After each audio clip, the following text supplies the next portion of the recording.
Hello everyone. तर मी आहे कोमल शौर्यस किचनमधून. तर आपल्याला आज ऑर्डर होती झुणका भाकरी विथ सलाड आणि वांग्याचं भरीत विथ सलाड.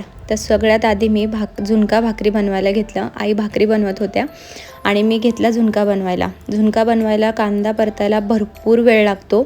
एकीकडे मी झुणका बनवत होते आणि एकीकडे मी वांग भाजायला ठेवलं होतं. त्यांनीही आपल्याला छान रिव्ह्यूज दिले, 5 स्टार दिले होते. त्यानंतर मी झुणका तयार झाला, लगेच वांग्याचं भरीत करायला घेतलं.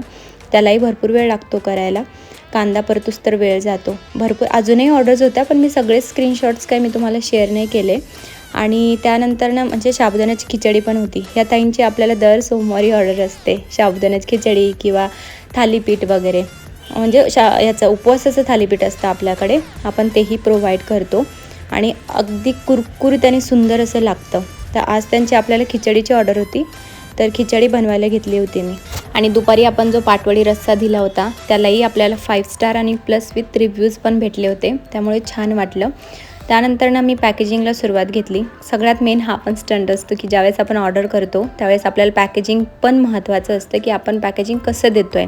ऑर्डर करून प्लस पॅकेजिंगवर सुद्धा आपल्याला लक्ष द्यावं लागतं, व्यवस्थित पॅकेजिंग द्यावं लागते, म्हणजे कस्टमरपर्यंत आपलं जे आपण पार्सल दिलेलं आहे ते व्यवस्थित पोचेल. संध्याकाळी पण आपल्याला 2 थाळ्यांचे प्री ऑर्डर्स होत्या आणि त्या ताईंनी आपल्याला खूप छान मस्त असा रिव्ह्यू दिला आहे, पण तो व्हिडिओ मी उद्या टाकणार आहे. तर भेटूया नेक्स्ट व्हिडिओमध्ये आणि पटकन ऑर्डर करा. थँक्यू.